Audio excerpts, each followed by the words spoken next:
नमस्कार दोस्तों, आज है गांधी जयंती और आज के दिन मैं बात करने जा रहा हूँ महात्मा गांधी के बारे में। तो आपने टाइटल में देखा ही होगा कि किस चीज़ के बारे में मैं बात करूँगा।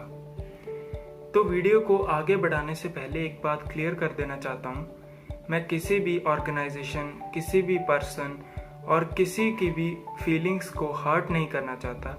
ये सिर्फ मेरे थॉट्स हैं और अगर किसी को मेरी बात का बुरा लगे तो मुझे एक बच्चा समझ के माफ़ कर देना। तो आज की वीडियो में हम बात करेंगे, क्या महात्मा गांधी सच में ही बहुत ही ज़्यादा महान थे? क्या उन्हें फादर ऑफ नेशन कहना सच में सही है? क्या उनके बिना हमें आज़ादी नहीं मिल सकती थी? तो इन चीज़ों के बारे में हम बात करेंगे। तो अगर मैं दो शब्दों में कहना चाहूँ कि महात्मा गांधी महान थे, तो मेरे वो दो शब्द होंगे, नहीं, वो महान नहीं थे। तो वीडियो को आगे बढ़ने से पहले मैं फिर आपसे कहना चाहता हूँ, मैं किसी को भी मन नहीं दुखाना चाहता, ये सिर्फ मेरे थॉट्स हैं। तो प्लीज़ आप इस बात का बुरा मत मानना, ये सिर्फ मैं अपने विचार आपके साथ शेयर कर रहा हूँ। तो उसका क्या कारण है कि मुझे महात्मा गांधी इतने महान नहीं लगते? ऐसा नहीं है कि मैं उनकी रिस्पेक्ट नहीं करता हूँ, मैं भी महात्मा गांधी की रिस्पेक्ट करता हूँ। उन्होंने काफ़ी अच्छा हिस्सा निभाया था हमारी आज़ादी के लिए, लेकिन फिर भी ऐसी उनकी कुछ बातें हैं जिनके कारण मैं उन्हें कुछ खास पसंद नहीं करता, जिनके बारे में मैं बात करूंगा। तो सबसे पहली जो चीज़ थी वो था चौरी चौरा का इंसिडेंस। चौरी चौरा में एक विलेज के ग्रुप ने ब्रिटिशर्स के पुलिस स्टेशन पर हमला कर दिया क्योंकि ब्रिटिशर्स ने पहले उन पर हमला किया था। तो ये बात से गांधी जी इतने प्रभावित हुए और उन्होंने कहा, पूरे नेशनल लेवल पर ये कह दिया कि अभी इंडिया फ्रीडम के लिए तैयार नहीं है और हम नॉन कॉपरेशन मूवमेंट को वापस लेते हैं। तो क्या एक छोटे से इंसिडेंट के कारण पूरी भारत की आज़ादी को रोक देना, ये मुझे कहीं का भी सही नहीं लगता है। ये एक तरह से डिक्टेटरशिप थी, जैसे हिटलर कर रहा था। हालांकि हिटलर वायलेंट वे में कर रहा था, लेकिन गांधी जी ने भी एक तरह से डिक्टेटरशिप की। इंडिया की इंडिपेंडेंस 25 साल पहले हो सकती थी जब ये इंसिडेंस हुआ था। अगर वहाँ पे नॉन कॉपरेशन मूवमेंट नहीं रुकती तो शायद हम तब ही आज़ाद हो सकते थे। लेकिन एक छोटे से इंसिडेंट के कारण ही गांधी जी ने इस नॉन कॉपरेशन मूवमेंट को वापस ले लिया। जब ब्रिटिशर्स हमारे ऊपर हमला करते थे उस समय गांधी जी बिल्कुल चुप रहते थे, और जब हमने ऐसा किया, वो भी रिवेंज के लिए, तो उन्होंने ये पूरी मूवमेंट को ही रोक दिया, जो कि कहीं में सही नहीं लगता है मुझे।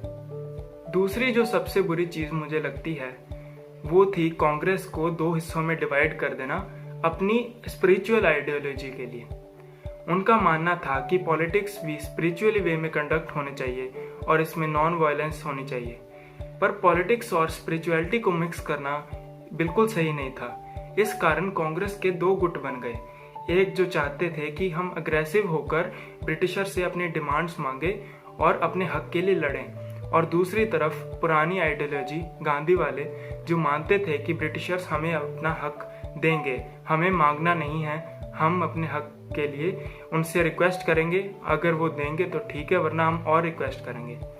तो जो अग्रेसिव मेंटेलिटी वाले थे वो अलग हो गए और जो गांधी की पोजेसिव मेंटेलिटी वाले थे वो अलग हो गए, जिस कारण दोनों गुटों में लड़ाई होने के कारण भारत एक तरह से स्प्लिट हो गया। जो तीसरी सबसे बुरी चीज मुझे लगती है वो है देश का बंटवारा। जी हाँ, आप माने या ना माने, एक तरह से गांधी जी के कारण ही इस देश का बंटवारा हुआ था। उन्होंने धर्म के नाम पे सबको एक करने की कोशिश में इतना ज़्यादा ऐसे चीज़ें कर दी जिससे एक होने के बजाय हिंदू और मुस्लिम्स दोनों अलग अलग हो गए। और जब ऐसी नौबत आई कि शायद हिंदू और मुस्लिम दोबारा यूनाइट हो सकते थे, तब गांधी जी ने इस यूनियन को इनकार कर दिया, ये कह के कि मैं नहीं चाहता कि इंडिया यूनाइटेड आज़ाद होकर फिर उसके अंदर सिविल वॉर्स हो। तो एक आदमी का पूरे देश के ऊपर ऐसा प्रभाव डालना बहुत गलत चीज़ थी, और उन्होंने ही इंडिया और पाकिस्तान का बंटवारा करा दिया। और इसके बाद जो हुआ वो आप सब जानते हैं। आज तक भी भारत और पाकिस्तान में कश्मीर मुद्दे पर लड़ाई होती है। तो जो चौथी चीज मुझे गांधी जी के बारे में पसंद नहीं आई वो थी, जब भारत और पाकिस्तान का बंटवारा हुआ था तो पाकिस्तान काफी ज्यादा मंदी हालत में चल रहा था। इंडिया की भी हालत मंदी थी, लेकिन इंडिया थोड़े बेहतर था पाकिस्तान से, और तब इंडिया पाकिस्तान की बिल्कुल भी बनती नहीं थी।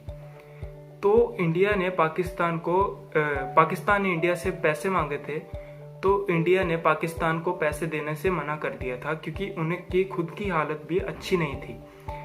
तो इस बात पर गांधी जी ने गुस्से होकर आजीवन उपवास का फैसला कर लिया।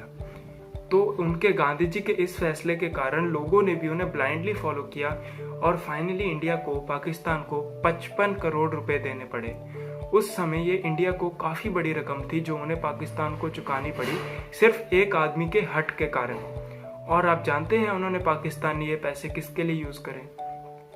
अगेन, मैं यहाँ पे पाकिस्तान के खिलाफ कोई ऑब्जेक्शनल टिप्पणी नहीं करना चाहता, मैं वही बता रहा हूँ जो मैंने पढ़ा है, और इसके लिए मैं आपसे माफ़ी चाहता हूँ अगर ऐसा कुछ भी है जो मैं सही नहीं बता रहा।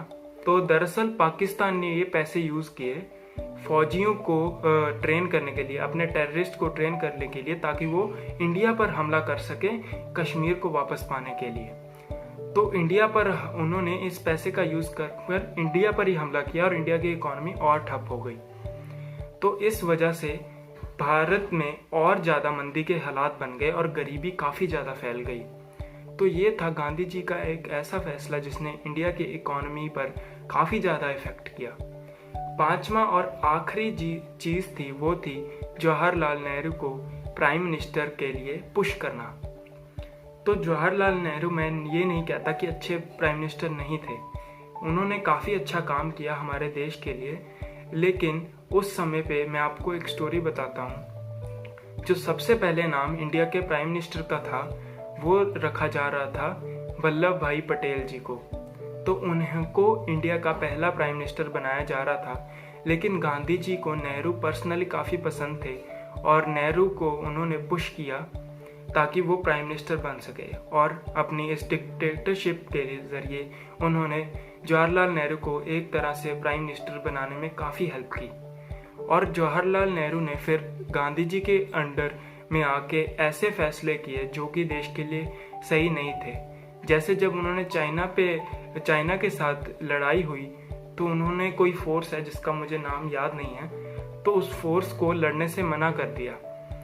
तो उन्होंने उस फोर्स का यूज़ करने से मना करने से वो उन्होंने इसलिए किया क्योंकि गांधी जी ने कहा था कि हम वायलेंटली नहीं लड़ेंगे, हम नॉन वायलेंस के रास्ते पर ही चल के चाइना से सुलह करेंगे।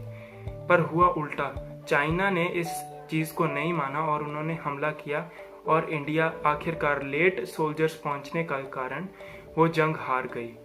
इसके बाद नॉन अलाइनमेंट मूवमेंट भी वो गांधी जी की पहले इंस्पिरेशन थी, जिस कारण इंडिया का इकोनॉमी डेवलपमेंट की बजाय सारी शिफ्ट हो चुकी थी और नॉन वायलेंट पर्पसेस पर। मैं नहीं कहता कि इन चीज़ों ने हमें हेल्प नहीं की, पर जो हमारी मेन प्रायोरिटी उस समय होनी चाहिए थी वो थी हमारी इकोनॉमिकल ग्रोथ, ना कि ये चीज़ें। तो ये 5 चीज़ें थी जो गांधी जी ने अच्छी नहीं की और जिनके मैं काफ़ी खिलाफ हूँ। शायद हमें 25 साल पहले ही आज़ादी मिल जाती अगर ये चीज़ें ना होती, और हमारी इकोनॉमी भी आज काफ़ी अच्छी होती और हम इतना ज़्यादा गरीबी से नहीं जूझ रहे होते।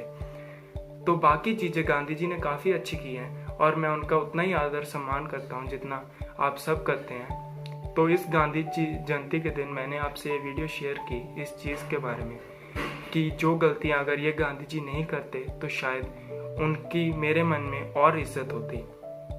तो मैंने आपको रियलिटी से रियलाइज़ कराने के लिए वीडियो बनाई थी। तो आज के लिए इतना ही, धन्यवाद।